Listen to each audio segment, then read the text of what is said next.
Yes, alright.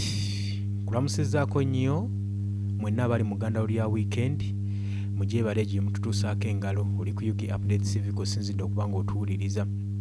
Kakati nno omusajja mukulu Paul Kagame ow'eggwanga erya Rwanda akiguddeko birungi si birungi asobeddwe waka ne mu kibira. Jjukira nti nno Omumerika yamugamba nti ngenda kuba nga nkaatinga ddiiru naawe ngenda kukuyunga mu ddiiru gye ngenda okukaatinga ne DRC. Naye ate saagala kwefuula. Musajja mukulu ono kye yakola ne yeefuula. Kati ebintu bimusobedde. Wuuyo atunula kati ebijooba ojanga enkoko ebikira ew'amaguja olw'ensonga nti nno abuliddwako gy'addukira. Atuuse n'okwegayirira seneta w'eggwanga lino erya USA amuyambe asobole okuba nga ajjawo waakiri sanctions, amuyambe amuggyeko sanctions yamuteekako. Kakati nno musajja mukulu Paul Kagame watuukira okuba nga atuuka mu mbeera eyo omanya ebintu birungi si birungi gwe ali eyampuliriza. Agamba kale mwetegefu okuba nga awaayo ebirombo bye eby'ezzaabu mu ggwanga erya Rwanda babiwanyisiganyeemu asobole okuba nga amuggyako sanctions yamuteekako. Lwaki Paul Kagame atuuka okulwanagana atuuka okulaajana ku lwa sanctions zino gwe mukwano gwange ali eyampuliriza? Nagamba nti nno abasajja bano abazungu balaba edduka kasita aba nga ayagala ekintu toyina ng'ekijjosola kimulemesaamu waakiri yeetooloola n'afuna enkizi yaakyo ey'okukifuna. Kati Paul Kagame baamusembeza wamu n'eggwanga erya Rwanda erya DRC. Si kuba nti nno omuzungu yali tasobola kubanga agoba Paul Kagame mu ggwanga erya DRC, naye yakireka n'agamba after all bano Bafirika kangene mu maaso n'obakwasaganya bonna bonna bandituyambako gye bujja mu maaso era ne bagenda mu maaso n'okutula endagaano ne Donald Trump. Naye Paul Kagame yabeefuulira ng'amaze otwala omusimbi. Kati mu kubeefuulira bano kye baakola bagenda mu maaso n'okuba nga banyweza natti bateekako envumbo basanctioninga. Kati bakomye okubagenda mu maaso n'abagambibwa nti no bayeekera ba Paul Kagame aba M23 abali mu DRC mu Eastern Democratic Republic of Congo batandise okuba nga babattamu abanene omu ku omu.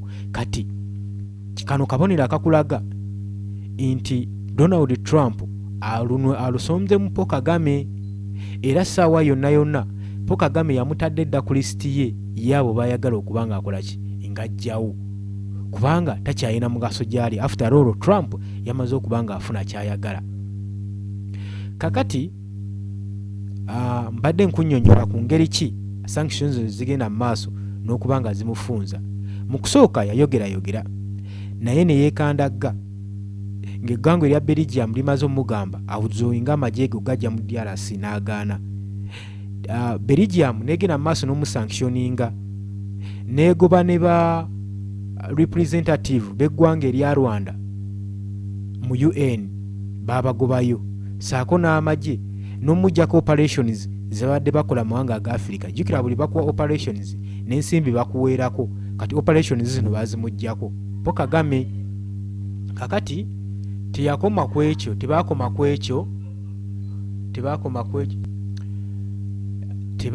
ekyo ne bagenda mu maaso n'omusalako diplomatic ties zonna. Enkolagana yonna gye badde balina n'eggwanga erya Rwanda ne bagisazaamu era ne bagoba abakungu b'eggwanga erya Rwanda mu Belgium yonna okusobola okulaba nga natti eno baginyweza basobole okubeera nga bamukwata bamufunza asobole okujja troops ze mu Democratic Republic of Congo. Naye ebyo byonna musajja mukulu ono bwe baabimugamba nga tebannaba kuba nga babiteeka mu nkola bamugamba birowoozeeko. Musajja mukulu ono teyalowooza kimala yagenda maaso nakwekandagga naye n'amala amampaati n'agamba nange ngenda kuba sanctioninga n'agoba Ababelgium bonna ba congressmen Ababelgium abali mu ggwanga erya Rwanda. Paul Kagame yabagoba yabaga tetukyalina nkolagana nammwe mugende ffe nga Rwanda tujja kwemalirira.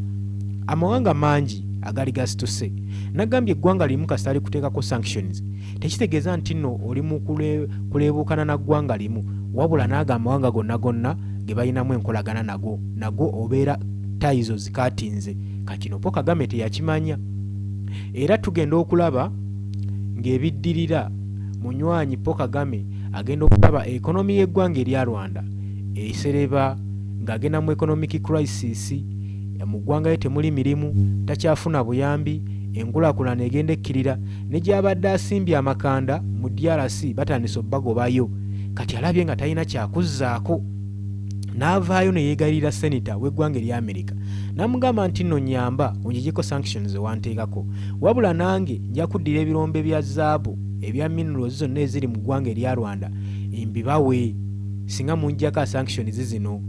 Waki omugagga abeera n'ebyobugagga byonna, omusajja abeera n'ebyobugagga byonna ebyo mineral sites n'agenda mu maaso n'okulaajanira bamugyeko sanctions. Kitegeeza ki? Foreign aids zino eziva mu mawanga ag'ebunaayira z'amaanyi nnyo era za nkizo nnyo ku mawanga ga Afirika gano era obuyambi obusalawo nno kinene mu kutambuza eggwanga mu maaso. Kati olaba asalawo atunda ebirombe bya ggulu kitegeeza tebigasana mu kaseera kano nga talina buyambi bw'abasajja bali eri.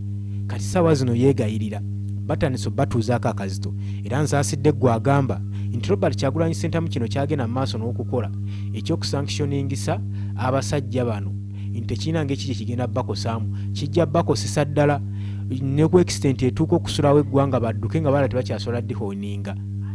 Waliwo wootuuka sanctions zino nga gavumenti nga nazo ziripye amabanja nga mangi tokyasobola gasasula sente zoweewoze nnyingi nnyo kwegamba ebintu bingi nnyo ebigenda mu maaso n'okuba nga biddukanya eggwanga naye kasita obisalako obuyambi obuva ebunaayira nawe obusalawo kyamaanyi nnyo eri gavumenti okulaba nga eddukanya eggwanga. Kakati Paul Kagame gamumyuse musajja wange. Amawulire agava mu nkuba wa Donald Trump galaga nti nno y'omu kubali ku playlist oba ku list ya Donald Trump bagenda okuba nga ajjawo gwe mukwano gwange ali eyampuliriza. Agamba atya? Agamba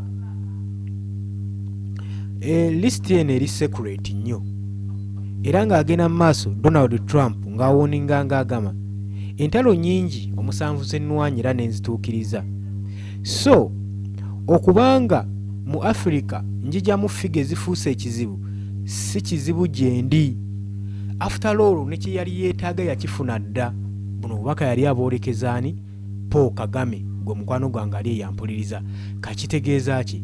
Nti saa yonna Donald Trump takyalina kyeyeetaaza Paul Kagame kubanga abadde amuyambako nnyo okusobola okulaba ng'agenda mu maaso n'okubanga kwegamba bawozaawoza olutalo olugenda mu maaso mu Democratic Republic of Congo olw'aba M23 asobole okuba nga ya deployingayo ba investors be bagende mu maaso n'okukwasa ddala by'emirimu. Nekirabika Paul Kagame yatuuka ekiseera n'abeefuulira. Kati America awaga agamba nti nno ssaawa yonna kyayagala okukola ajja kikola. After all buli kimu kyabadde ayagala yakifuna dda. Kati akyalina kyayagaza Paul Kagame. Tetumanyi kyasindiikiriza Paul Kagame. Ndowooza mu kujja wa Mwami Yoweri Kaguta Museveni ne babigaayamu musajja mukulu yamuwa amagezi amafu n'amugamba tokkiriza abasajja abo beesaleko. Kati mu kubeesalako bye bino nno ebyavuddemu mukwano gwange ali eyo. Embeera nnungi si nnungi, ekonomi y'eggwanga ye egenda mu maaso n'okusereba. Kyokka kino kiba kisula n'ekonomi y'eggwanga Uganda kubanga bano ababiri bassa mu kimu nga mbazzi olw'ensonga nti nno bannansi b'eggwanga erya Rwanda bamala okutikkirwa ne bagraduatinga ate ne bajja ne batwala emirimu gy'Abannayuganda. Bannayuganda ne bajeezebwa ne bagenda ku byeyo. Lwaki? Lwa poor planning eri eggwanga lyabwe. Paul Kagame mukola bino byonna teyamanya nti nno atunda ekonomi y'eggwanga era eggwanga yamala ddo ddinnyika kasaazi zino takyasobola ddibbulula wabula kati alaajana agamba waakiri ne bamusalako kwa sanctions zino kyandimuyambako okubanga adda engulu wamu n'eggwanga lye.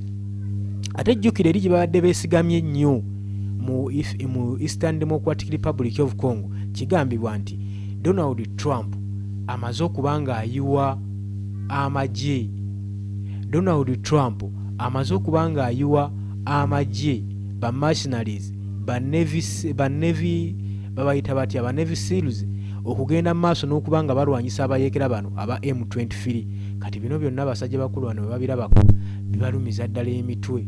Paul Kagame omutwe wenjogerera gumuluma agamba kikyembanzizaako negayiridde obusajja bugaanye. Kati ye embeera eri mu Africa era gwe abadde agamba nti sanction tezisobola kukola zikolera ddala zisobola okuaffectinga eggwanga ddala zisobola ddala okuaffectinga individually saako n'eggwanga at large. So tubeeremu nga twegendereza ebigenda mu maaso. Abakulembeze baffe mu ggwanga mwabadde ne mwekaninkirira kyemusobola okukomako zi sanctions bibakoseza ddala nnyo. Okimanyi nti nno abakulembeze bangi babba ebyobugagga mu nsi zaabwe ne bagenda ne babiteeka mu nsi ezo ezeewala, ne bagenda ne baziteeka mu nsi ezo ezeewala. Kati bwe baba nga baba sanctions nga tebakyasobola ku accessinga assets zaabwe, kitegeeza kigenda kuba nga kibakoseza ddala nnyo gwe mukwano gwange ali eyampuliriza. So kino togamba nno tekirina kibakosa, kibakoseza ddala nnyo just lwakwegumya. Oli ku UG Update TV ku badde osinza oba nga otuwuliriza. Mbagaliza olunaku olungi, mbagaliza weekend ennungi. Abali mu diaspora nabagambye nti nno tukolayo ka fundraisation okusobola okulaba nga tucontributinga ku new system okusobola okulaba nga tuteekawo empeereza ennungi. Nagambye genda awo ku channel yaffe, wali WhatsApp number yaffe, otuteereko obubaka konna tujja kuba nga tukaaniriza. Mbagaliza olunaku olulungi, mweraba.